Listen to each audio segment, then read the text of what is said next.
The trunk hit the dusty ground of Red River Station with a thud that echoed through the quiet Texas afternoon. And Sarah Brennan watched 3 years of her life spill open at the brass latches, revealing bundles of faded letters tied with ribbon that had once been white, but had turned the color of old ivory. It was August 1878, and the heat pressed down on the small frontier town like a heavy blanket. Sarah stood on the wooden platform, her traveling dress clinging to her back with perspiration, her dark hair escaping from its pins after the long journey from St. Louis. She had come west because staying east meant drowning in memories, meant walking past the church where she should have been married, meant avoiding the pitying looks from everyone who knew that James Hartford had died of pneumonia just 2 weeks before their wedding. The letters scattered across the platform, some sliding toward the edge where the wood met the dirt street. Sarah dropped to her knees, gathering them frantically, her vision blurring with tears she had promised herself she would not shed anymore. She had cried enough. She had mourned enough. This move was supposed to be a fresh start, a new beginning in a place where no one knew about James, where no one would look at her and see the grieving almost widow she had become. "Ma'am, let me help you with that." The voice was low and warm, with a slight drawl that spoke of Texas sunshine and open plains. Sarah looked up through her tears to see a man crouching beside her, his hands already gathering letters with a gentleness that surprised her. He wore dusty denim pants and a blue shirt with the sleeves rolled up, revealing tanned forearms. His hat was pushed back on his head, showing sun-streaked brown hair and eyes the color of honey in afternoon light. "Thank you," Sarah managed, her voice catching. She grabbed for more letters, but her hands were shaking, and she could not seem to coordinate her movements properly. The embarrassment of her situation, the public display of her private grief, made her cheeks burn hotter than the August sun could account for. The man gathered the last of the letters and stood, offering her his free hand. Sarah hesitated for only a moment before taking it, letting him pull her to her feet. His hand was calloused and strong, the hand of someone who worked hard for his living. "I am sorry," Sarah said, brushing at her skirts. "I should have secured the trunk better." "Nothing to apologize for, ma'am. Travel is hard on luggage." He held out the letters he had collected, and Sarah took them, clutching them against her chest. His eyes caught on the ribbon binding them, on the careful script visible on the envelopes. "Those look important." They were. Sarah's voice came out barely above a whisper. "They are." "I do not know any more." The man studied her for a moment, his expression thoughtful but not intrusive. "Name is Cole Matheson," he said. "I run a ranch about 10 miles north of here." "Are you new to Red River?" "Sarah Brennan, and yes, I just arrived. I am to be the new schoolteacher." She had taken the position through correspondence, grateful for any excuse to leave Missouri and the ghost of the life she had almost lived. "Well, Miss Brennan, welcome to Red River Station." Cole glanced at her trunk, still lying open on the platform. "You have a place to stay. The boarding house on Main Street, Mrs. Patterson's establishment. Good choice." "Martha Patterson runs a respectable house." Cole bent and closed her trunk, latching it properly this time. "Let me help you get your things there." "It is not far, but this trunk looks heavy, and the heat today could fell a horse." Sarah wanted to refuse, wanted to maintain her independence and prove she could manage on her own. But the truth was she felt exhausted and overwhelmed. The journey had been long, and the accident with the trunk had shaken her more than it should have. "That would be very kind of you, Mr. Matheson." Cole lifted her trunk easily onto his shoulder and gestured toward the main street. Sarah fell into step beside him, clutching her letters and her carpetbag. Red River Station was smaller than she had expected, a collection of wooden buildings lining a wide dirt street. She could see a general store, a saloon, a church with a white steeple, and various other establishments that made up a frontier town. "How long have you been in Red River?" Sarah asked, partly out of curiosity and partly to fill the silence. Going on 8 years now, came out after the war looking for land and a new start. Cole adjusted the trunk on his shoulder. Found both. The ranch has been good to me. Do you run it alone? I have 3 hands who work for me, and my foreman Jake has been with me since the beginning. It is not the biggest spread in Texas, but it is mine, and the cattle are healthy. There was pride in his voice, the pride of a man who had built something with his own hands. They reached the boarding house, a 2-story structure with a wide porch and rocking chairs that looked inviting in the shade. A woman in her 50s emerged as they approached, wiping her hands on her apron. "You must be Miss Brennan," she said warmly. "I am Martha Patterson. We have been expecting you. The school board will be pleased you arrived safely." "Thank you for having me, Mrs. Patterson." Martha's eyes slid to Cole with curiosity and a hint of amusement. "Cole Matheson, are you playing porter now?" "Just being neighborly, Martha." Cole set the trunk down on the porch with a gentle thump.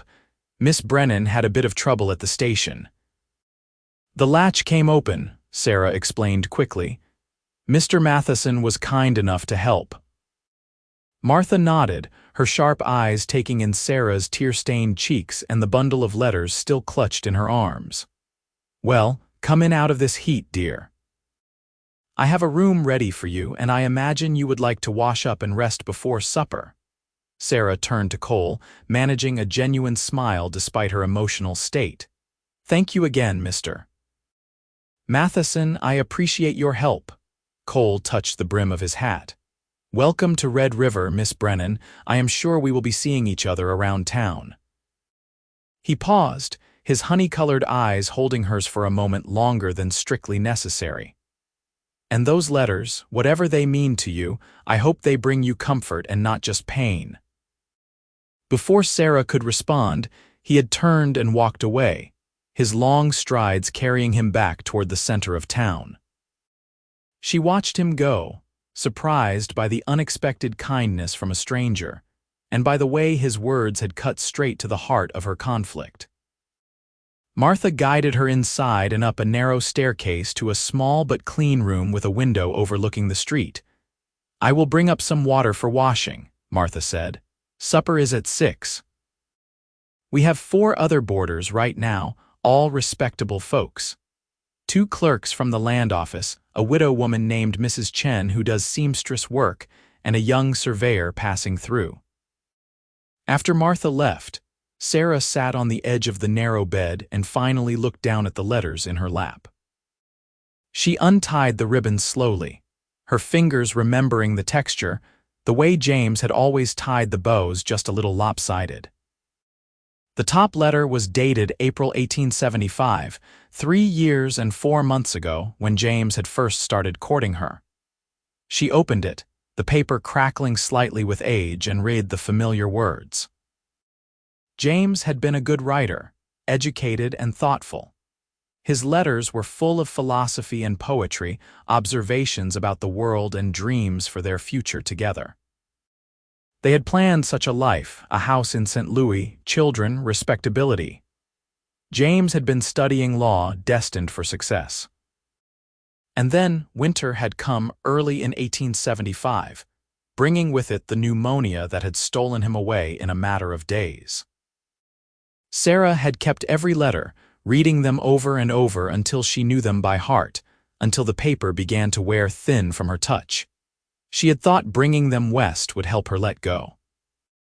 Instead, the accident at the station had shown her that she was still holding on with both hands, still trapped in a past she could not change. The next 2 weeks passed in a blur of activity. Sarah threw herself into preparing the schoolhouse for the fall term, cleaning desks, and organizing the meager supply of books and slates. The children of Red River Station would begin classes after the harvest was complete, and she wanted everything to be perfect. She saw Cole Matheson several times during those weeks, always in passing. He would tip his hat and exchange pleasantries, but he never stopped to talk at length. Sarah told herself she was not disappointed, that she had no business thinking about a cowboy when she was supposed to be mourning James.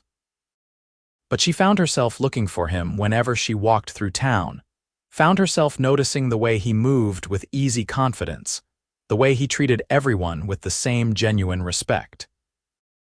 It was a Saturday afternoon in early September when Cole appeared at the schoolhouse door. Sarah was standing on a chair, trying to hang a map of the United States on the back wall. She heard his footsteps and turned, nearly losing her balance.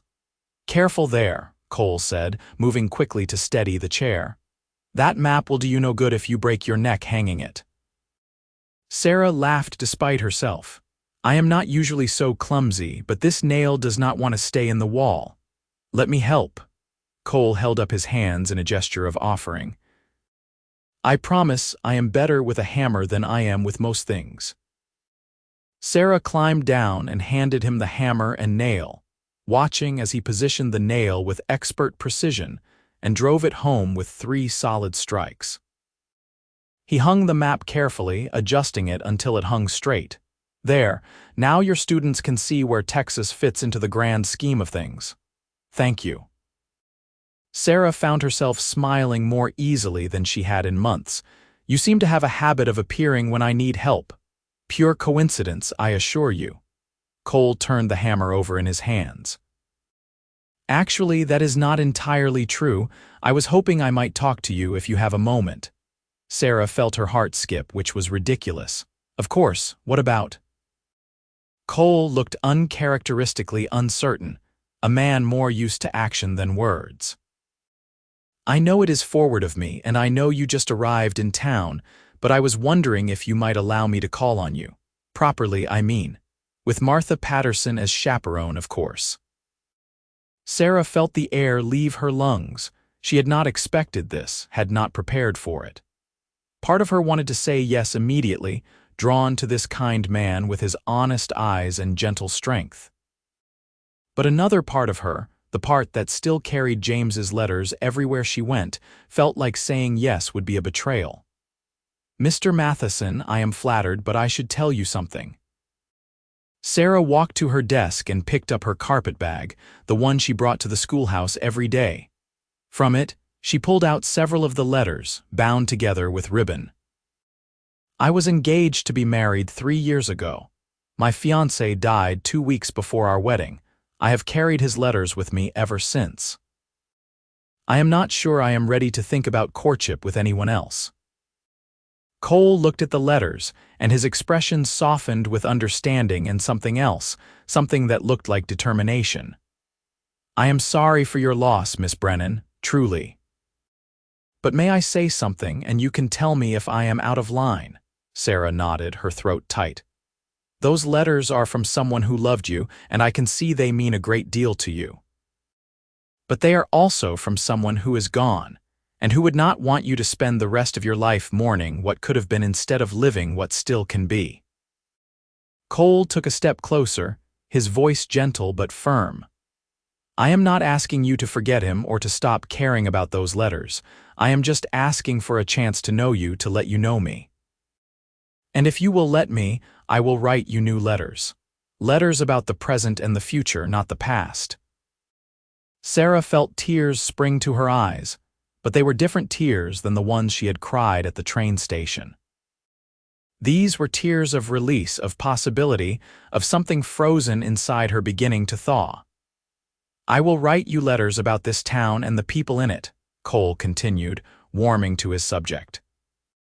"I will write you about the way the sun looks setting over the prairie, and the sound the cattle make in the evening, and the feeling of a good day's work done.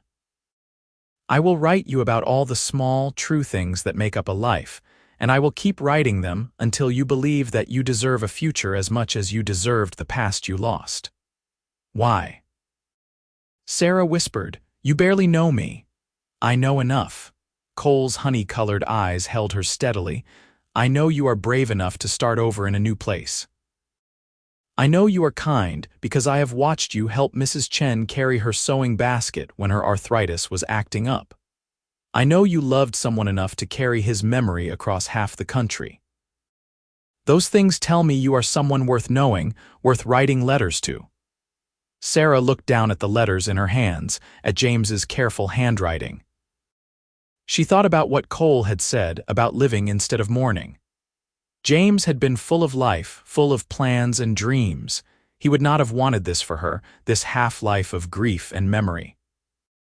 "One letter," she said finally, looking up at Cole. "Write me one letter and I will read it. If after that I think I can move forward, then yes, you may call on me properly." Cole's face broke into a smile that transformed him, making him look younger and more hopeful. "One letter, I can do that."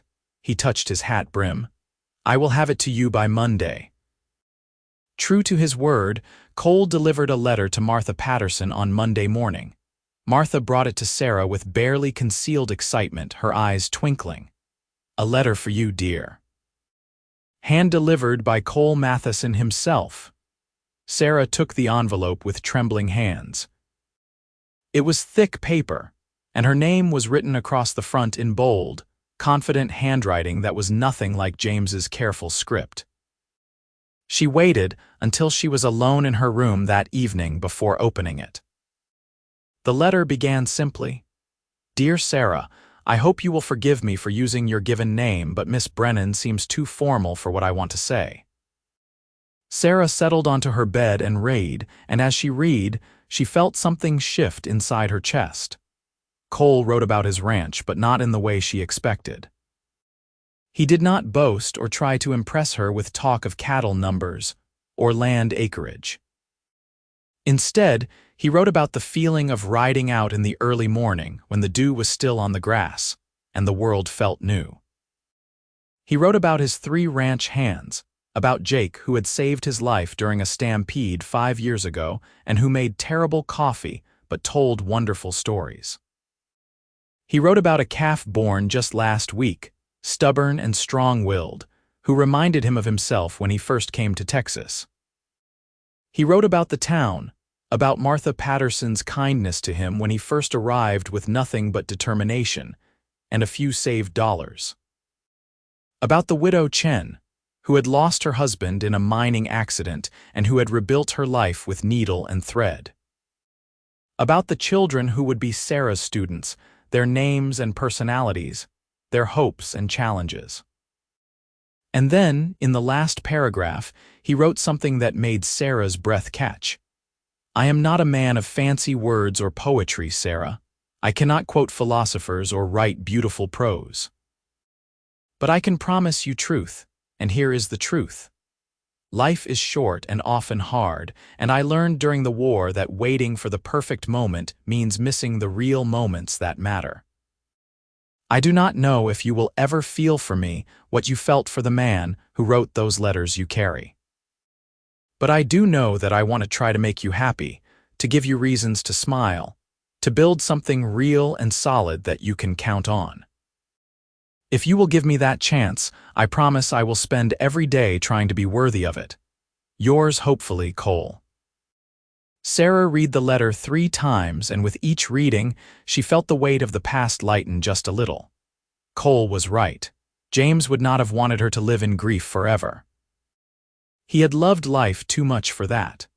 The next day, she sent word through Martha that Cole could call on her that Sunday afternoon. Their courtship unfolded slowly over the autumn months, as proper and respectable as any courtship in St. Louis would have been, but with a frontier directness that Sarah found refreshing.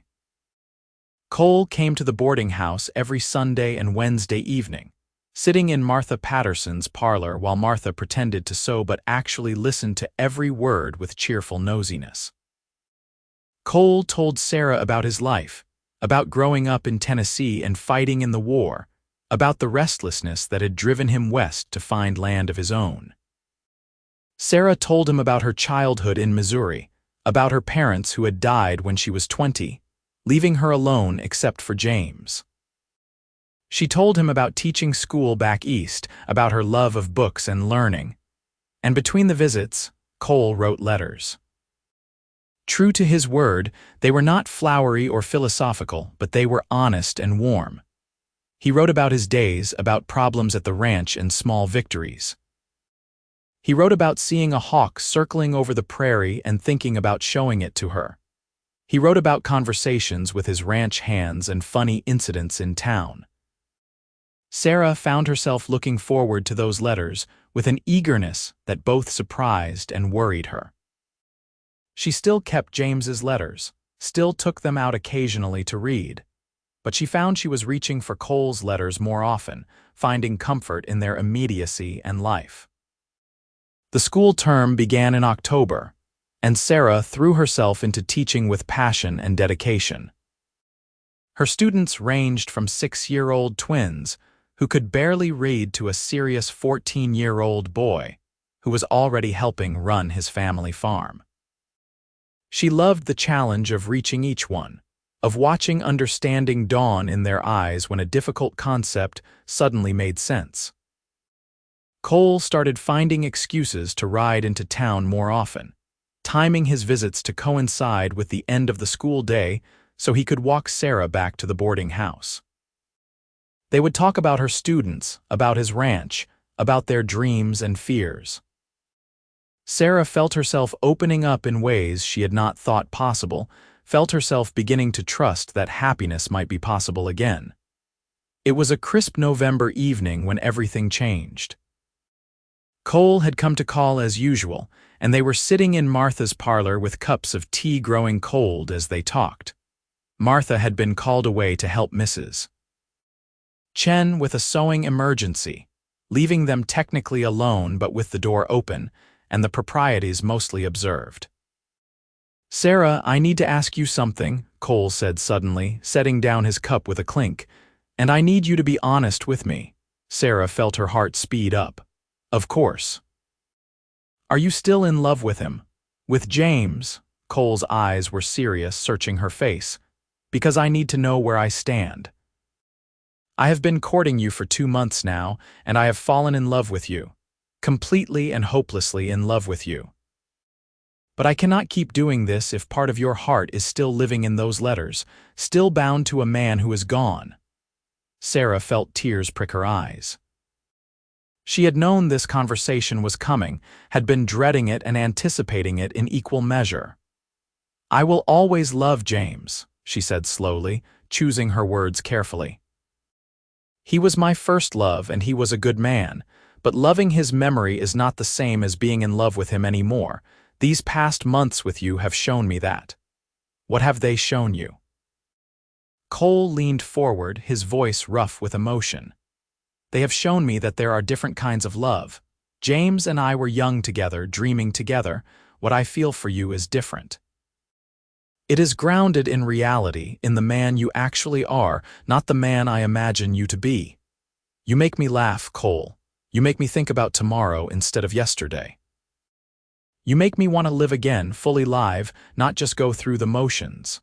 Sarah reached out and took his hand, feeling the calluses and the strength. "I have fallen in love with you too. I did not think I would, did not think I could, but I have." Cole's face transformed with joy. He lifted her hand to his lips and kissed it gently. "Say it again."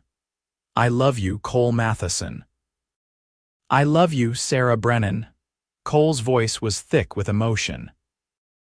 "And I promise you, I will spend the rest of my life making sure you never regret choosing to move forward instead of staying in the past."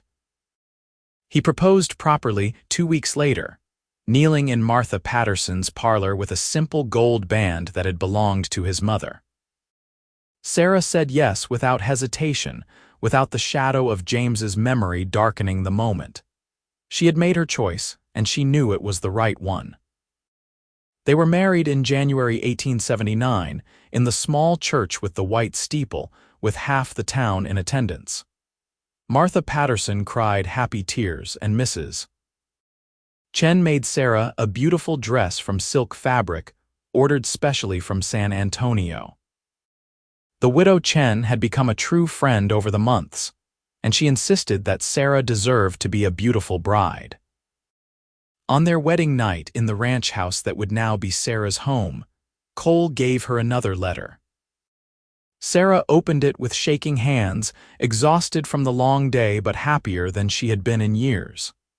"My dearest wife, the letter began, and Sarah smiled at the words. Today you became my partner in all things, and I am the most fortunate man in Texas. I know the road that brought you here was paved with loss and grief, but I promise you that the road ahead will be built with love and joy. We will have hard days and good days, struggles and triumphs, but we will face them together. You brought your trunk full of old letters west, and I am glad you did, because they were part of what made you the woman I love. But now we will fill our life with new letters, new memories, new reasons to smile. I love you, Sarah Matheson, and I will love you until my last breath. Your husband, Cole. Sarah folded the letter carefully and set it aside, then turned to her husband with a smile that held no shadows, only the bright promise of the future they would build together. Their first year of marriage was an adjustment, as all first years are. Sarah had to learn the rhythms of ranch life, the early mornings and the smell of cattle and leather. She continued teaching school, riding into town 3 days a week on a gentle mare Cole had bought for her. The students loved hearing about ranch life, and Sarah found she loved the balance of her two worlds, the intellectual challenge of teaching and the physical satisfaction of building a home with Cole. Cole proved to be everything he had promised, steady and loving and true. He never complained when Sarah occasionally took out James's letters and read them, understanding that honoring the past was different from living in it. And he continued writing his own letters, leaving them on her pillow or tucked into her school bag, little reminders of his love and devotion. They faced challenges, of course. A harsh winter in early 1880 tested the ranch, and they lost several head of cattle to the cold. Sarah caught influenza that spring and was bedridden for 2 weeks, delirious with fever while Cole nursed her with patient tenderness. The school board tried to force her to resign her teaching position when she married, arguing that a married woman's place was in the home, but Sarah and Cole fought them together, and she kept her position. Through it all, they grew closer, building the kind of partnership that comes from facing life's trials side by side. They learned each other's habits and quirks, the way Cole hummed tunelessly when he was content, the way Sarah twisted her hair around her finger when she was deep in thought. They learned to argue fairly and make up thoroughly, to support each other's dreams and shoulder each other's burdens. In the summer of 1880, Sarah discovered she was pregnant. She told Cole on a warm evening in July, as they sat on the porch watching the sunset paint the prairie in shades of gold and orange. She simply took his hand and placed it on her still flat stomach, watching his face as understanding dawned. "A baby," Cole's voice was full of wonder. "We are having a baby." "In February, the doctor thinks." Cole pulled her into his arms, holding her tight enough that she could feel his heart pounding against her chest. "I love you," he whispered fiercely. "I love you so much, Sarah." The pregnancy was relatively easy, though Sarah had to give up teaching in her final months when the ride into town became too uncomfortable. She spent those months preparing the small bedroom next to theirs as a nursery, sewing tiny clothes with Mrs. Chen's patient instruction, and reading every book about babies she could find. Cole was attentive to the point of being overprotective, constantly worried that she was doing too much or not resting enough. Sarah found it both endearing and occasionally frustrating, but she understood it came from love. This baby represented their future, the family they were building together. On a cold February morning in 1881, after 12 hours of labor with Martha Patterson and the doctor in attendance, Sarah gave birth to a healthy baby boy. They named him Thomas James Matheson, honoring both Cole's father and the man whose death had set Sarah on the path that eventually led her to Texas and to love. Cole held his son with a mixture of terror and awe, this big rough rancher suddenly gentle as a lamb with the tiny bundle in his arms. "He is perfect," Cole whispered, touching the baby's tiny fingers with wonder. Sarah, he is absolutely perfect. He has your eyes, Sarah said, exhausted but happy beyond measure. Or he will when they settle. Thomas did indeed have his father's honey-colored eyes, along with his mother's dark hair and his own fierce personality. He was a healthy, happy baby who grew into a curious toddler, constantly exploring and getting into everything. Cole doted on his son, teaching him to ride almost before he could walk properly, telling him stories about the ranch and the prairie. Sarah returned to teaching when Thomas was 6 months old, bringing him with her to the schoolhouse where he would nap in a cradle while she taught. The students loved having a baby in the classroom, and the older girls would fight over who got to hold him during lunch break. Life settled into a comfortable rhythm, the years passing with the kind of quiet contentment that Sarah had once thought she would never know again. The ranch prospered, and they were able to expand, buying adjoining land and increasing their herd. Cole hired 2 more hands and built a bunkhouse for them, and Jake was promoted to foreman with a salary that reflected his loyalty and skill. In the spring of 1883, Sarah became pregnant again. This time the pregnancy was harder, and she was sick for the first 4 months, barely able to keep food down. Cole worried constantly, but Sarah insisted she was fine, that some women simply had difficult pregnancies. Their daughter was born in December 1883, a tiny thing with a powerful voice and her mother's determined chin. They named her Emily Rose, and Cole fell in love all over again, amazed that he could feel the same overwhelming devotion for this new little person as he felt for Thomas. Thomas, now almost 3, was fascinated by his baby sister, constantly wanting to help with her care. Sarah and Cole would find him standing by her cradle, talking to her in his toddling voice, telling her about the horses and the cows and everything he thought was important. The years continued to unfold, bringing both joys and sorrows. They lost Jake to a heart attack in 1885, and Cole grieved the loss of his friend and mentor deeply. But he honored Jake's memory by continuing to run the ranch with the same integrity and fairness that Jake had taught him. Martha Patterson passed away peacefully in her sleep in 1886, and Sarah wept at her funeral, remembering the kind woman who had welcomed her to Red River Station and who had been a grandmother figure to her children. The boarding house was sold, but Sarah made sure to keep in touch with the widow Chen, who had become like family. Thomas grew into a serious, responsible boy who loved the ranch and the cattle as much as his father did. Emily was more spirited, always asking questions and demanding to know the why of everything. She had her mother's love of learning and her father's stubborn determination. In the evenings, when the children were asleep and the ranch was quiet, Sarah and Cole would sit together on their porch, watching the stars come out over the prairie. Sometimes they would talk about their day, about the children or the ranch or the town. Sometimes they would simply sit in comfortable silence, holding hands and appreciating the life they had built together. On their 10th wedding anniversary in January 1889, Cole gave Sarah a wooden box he had made himself, carefully carved and polished smooth.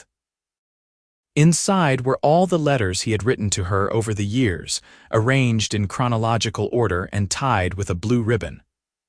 "I wanted you to have them all in one place," Cole explained. "So you can see how far we have come, how much we have built together." Sarah opened the box with trembling hands, looking at the stack of letters that represented 10 years of love and life together. At the bottom of the box, she saw another bundle of letters tied with ivory ribbon, faded and worn. Her letters from James. "I found them in your trunk last week when I was looking for the good blankets," Cole said softly. "I know you have not read them in years, but I thought they should be here too. They are part of your story, part of what brought you to me." Sarah looked at her husband with tears in her eyes. "I do not need to read them anymore," she said. I will always be grateful for James and what we had, but these letters, your letters, are my present and my future. Keep them anyway, Cole insisted. Not to read, but to remember.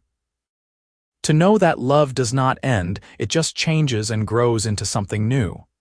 Sarah nodded, understanding what he meant. She had loved James with the passionate innocence of youth. She loved Cole with the deep, abiding devotion of a woman who had known loss and chosen life anyway. Both loves were real and true, but it was Cole's love that had given her the courage to live again, to build a family and a future. In 1890, Sarah and Cole celebrated the opening of a new, larger schoolhouse in Red River Station. The town had grown considerably over the years, and more families meant more children needing education. Sarah had been instrumental in fundraising for the new building, and the town council had appointed her as the head teacher, a position of respect and authority. Thomas, now 9, was one of Sarah's students, though she was careful to treat him no differently than any other child. Emily, at 6, was just starting school and proving to be as bright and curious as her mother had hoped. The children thrived in Red River Station, growing up with the freedom of the prairie and the security of a close-knit community. Cole's ranch continued to prosper, and he had become one of the most respected ranchers in the county. But he never forgot his humble beginnings, and he was known for his fairness to his workers and his willingness to help neighbors in need.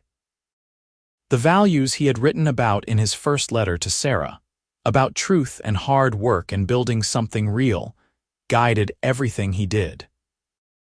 In the fall of 1892, Thomas came home from school with exciting news. The teacher had announced a writing contest, and the winner would have their essay published in the San Antonio newspaper. Thomas wanted to enter, and he asked his father to help him. Cole sat with his son at the kitchen table that evening, working through ideas for the essay. Thomas had decided to write about ranching, about the life he loved and the father who had taught him everything. As Cole listened to his son's passionate words, watched him struggle to put his thoughts on paper, he felt a profound sense of gratitude and pride. Later that night, after the children were asleep, he told Sarah about it. "He writes like you," Cole said with a smile, "thoughtful and careful with his words, but he has my love of the land." "He is the best of both of us," Sarah agreed. "They both are." Thomas won the writing contest, and his essay was indeed published in the newspaper. The whole family made a trip to San Antonio to celebrate, staying in a hotel and touring the city. It was Emily's first time in a big city, and she was amazed by everything, the tall buildings and the crowds and the shops full of goods from around the world. But as impressive as San Antonio was, Sarah found herself eager to return to their ranch, to the open spaces and the quiet evenings. Red River Station and the land around it had truly become home, the place where she belonged. The years continued their steady march forward, bringing both ordinary moments and extraordinary ones. There were birthdays and holidays, illnesses and recoveries, triumphs and setbacks. Through it all, Sarah and Cole remained partners in the truest sense, supporting each other and their children through whatever life brought. In 1895, when Thomas was 14 and Emily 11, Sarah found herself pregnant again, much to everyone's surprise. She was 38 years old, and the doctor warned her that the pregnancy would be more difficult at her age. But Sarah was determined, and Cole was cautiously optimistic, though he worried about her constantly. The pregnancy was indeed difficult. Sarah was exhausted most of the time and suffered from various aches and pains. But in April 1896, she gave birth to another healthy boy. They named him Jacob, after the friend Cole had lost, and he was welcomed into the family with joy and relief. Thomas and Emily adored their baby brother, fighting over who got to hold him and help care for him. Jacob was a quiet, sweet-natured baby, content to be passed from one family member to another, always smiling. Cole was 50 years old when Jacob was born, and he sometimes joked that he was too old to be starting over with a baby. But Sarah would see him holding Jacob in the evenings, rocking him gently and singing old lullabies in his off-key voice, and she knew that Cole treasured this unexpected gift. As the 1890s drew to a close, Sarah sometimes reflected on the journey that had brought her to this point. She would remember arriving at Red River Station in 1878, grief-stricken and lost, carrying a trunk full of letters from a dead fiancé. She would remember Cole gathering those scattered letters with gentle hands, remember his promise to write her new ones. He had kept that promise and so much more.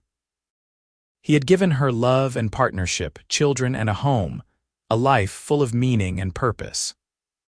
He had shown her that it was possible to honor the past while embracing the future, to hold space for loss while still making room for joy.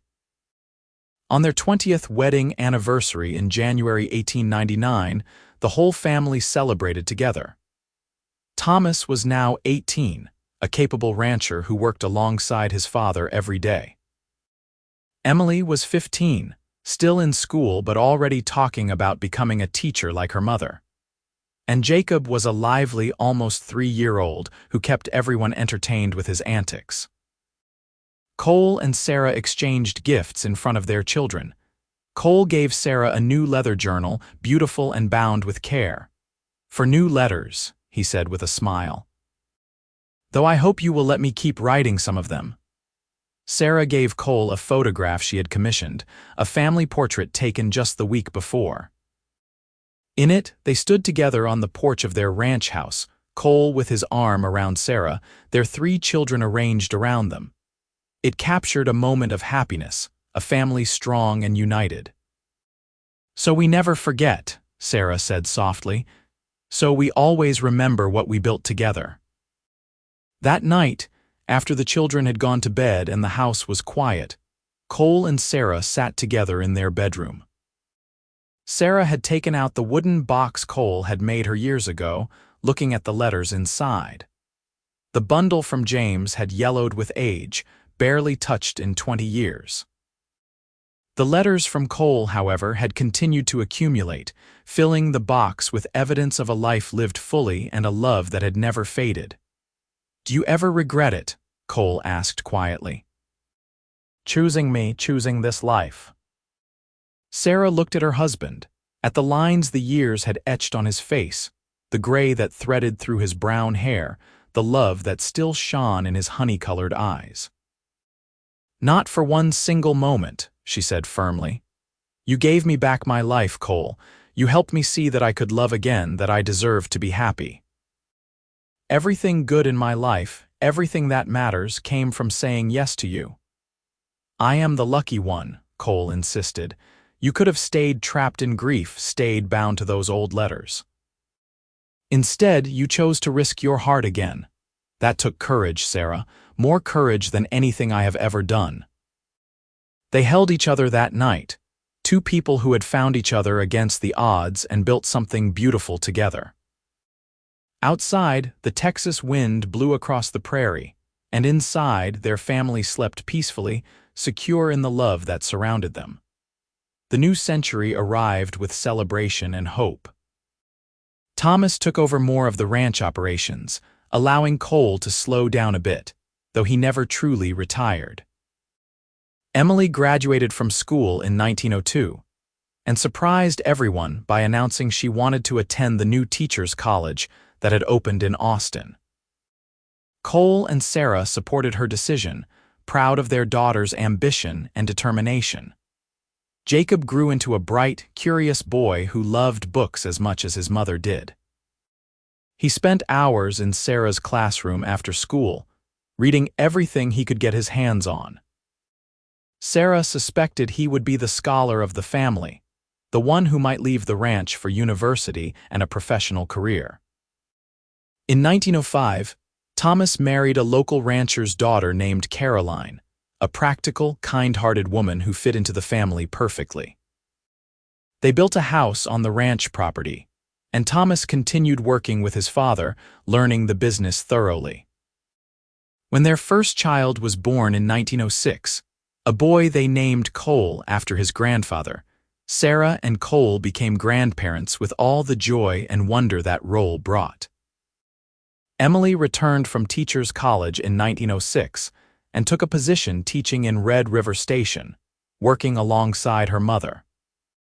The two women made a formidable team, and enrollment at the school grew as parents recognized the quality of education their children were receiving. Sarah continued teaching into her 50s, though she eventually reduced her hours, letting Emily take on more responsibility. She spent her extra time with baby Cole and helping Caroline learn the rhythms of ranch life. She also finally began writing herself, not just reading Cole's letters but composing her own, writing down the story of their life together, the journey from grief to love to family. In 1910, Cole's health began to decline. He was 64 years old and had worked hard his entire life. The doctor said his heart was wearing out, that he needed to take things easier. Cole tried, but it was hard for a man who had built his life on action and hard work to sit still. Sarah watched her husband with a mixture of love and fear, knowing that their time together was growing shorter. But she did not waste energy on regret or sorrow. Instead, she made sure every day counted, that Cole knew how much he was loved, how much he mattered. They celebrated their 31st anniversary in January 1910 with a huge party, the whole family together along with friends from town and ranch hands past and present. It was a celebration of a life well lived, a love that had endured. On a warm evening in April 1910, Cole and Sarah sat together on their porch as they had so many thousands of times before. The sunset was particularly beautiful, painting the sky in shades of pink and gold. Cole held Sarah's hand, his grip still strong despite his failing health. "I want you to know something," Cole said quietly. "These 31 years with you have been the best years of my life. Every morning I woke up grateful that you chose me, that you let me write you those new letters. You gave me everything," Sarah said, tears streaming down her face. "You gave me love and family and a reason to live again. I would not have any of this without you." "You would have found your way," Cole insisted. "You are the strongest person I know, Sarah. You survived loss before we met and you will survive it again. I do not want to think about that. I know, but I need you to promise me something." Cole turned to look at her, his eyes as warm and loving as they had been the day they met. "Promise me you will not go back to just surviving. Promise me you will keep living, really living, even after I am gone. Watch our grandchildren grow, keep teaching, keep making a difference. Live for both of us." Sarah nodded, unable to speak through her tears. She understood what he was asking, and she knew she would honor his request, no matter how hard it was. Cole passed away peacefully in his sleep 3 weeks later, on a May morning when the wildflowers were blooming across the prairie. Sarah woke to find him beside her, a slight smile on his face, as if he had died dreaming of something wonderful. The grief was profound, but it was different from the grief she had felt when James died. She had been young then, her whole imagined future ripped away. Now she was 53 years old, surrounded by the life she and Cole had built together. She grieved the man she loved, but she also celebrated everything they had shared. Thomas and Caroline took care of the funeral arrangements, and the whole town turned out to pay their respects. Cole had been well-loved and well-respected, a man who had built his life on integrity and kindness. The church overflowed with people, and the pastor spoke of Cole's generosity and his devotion to his family. In the weeks after Cole's death, Sarah found herself returning to the wooden box he had made her so many years ago. She read through his letters, remembering the moments they captured, the life they documented. She read his very first letter, the one where he had promised to write her letters about the present and future instead of the past, and she smiled through her tears. He had kept that promise, and in doing so, he had saved her life in every way that mattered. Sarah did as Cole had asked and kept living. She continued teaching for another 5 years, finally retiring in 1915 at the age of 58. She spent her retirement years surrounded by family, watching as Thomas and Caroline had 3 more children, as Emily married a fellow teacher and had 2 children of her own, as Jacob went off to university and became a lawyer, returning to Red River Station to practice. She wrote down the story of her life, of James's death and her journey west, of Cole gathering scattered letters and promising to write new ones. She wrote about their courtship and marriage, about building a family and a life together. She wrote it all down so that her children and grandchildren would know the story, would understand that love can come more than once, that it is possible to honor the past while embracing the future. Sarah lived to be 83 years old, passing away peacefully in 1940, surrounded by her children, grandchildren, and great-grandchildren. She had lived to see the Wild West become modern Texas, had witnessed incredible changes in the world. But through it all, she had held onto the lessons Cole had taught her, about truth and love and the importance of really living. In her final days, lucid and at peace, Sarah asked Thomas to bring her the wooden box. She held it in her lap, running her fingers over the smooth wood Cole had carved so long ago. Inside were 2 bundles of letters, one tied with ivory ribbon and one tied with blue. Both were precious, both were part of her story. "Keep these," she told her children. "Remember that love is not a finite resource. You can honor what you have lost while still embracing what you have found. Your father taught me that, and it was the greatest gift anyone could have given me." After Sarah died, Thomas found one final letter tucked into the wooden box, written in his mother's handwriting. It was addressed to Cole, though he had been gone for 30 years. Thomas opened it with shaking hands and read his mother's final words to the man she had loved. "My dearest Cole," the letter began. "It has been 30 years since you left me, and I have kept my promise. I have lived fully and completely, watching our family grow and thrive. Our grandchildren are wonderful, and I wish you could have known them all. But I think in some way you do know them, because they carry pieces of you, your kindness and strength and integrity. I am ready now to come to you, ready to rest. Thank you for gathering those scattered letters so many years ago. Thank you for promising to write me new ones. You kept that promise every day of our marriage, and you gave me a life beyond anything I could have imagined. Wait for me, my love. I am coming home. Forever yours, Sarah." Thomas carefully placed the letter back in the box with all the others, a complete record of a love that had endured through life and beyond death. He passed the box down to his oldest son, young Cole, with instructions to treasure it and to remember the story it told. The wooden box became a family heirloom, passed down through generations of Mathesons. And with it passed the story of Sarah, who came west with a trunk full of letters from a dead fiancé, and Cole, who promised to write her new ones and gave her a reason to live and love again. It was a story of grief transformed into joy, of loss redeemed by love, of a life well lived in the wild west of Texas, where 2 hearts found each other and built something that lasted far beyond their years together.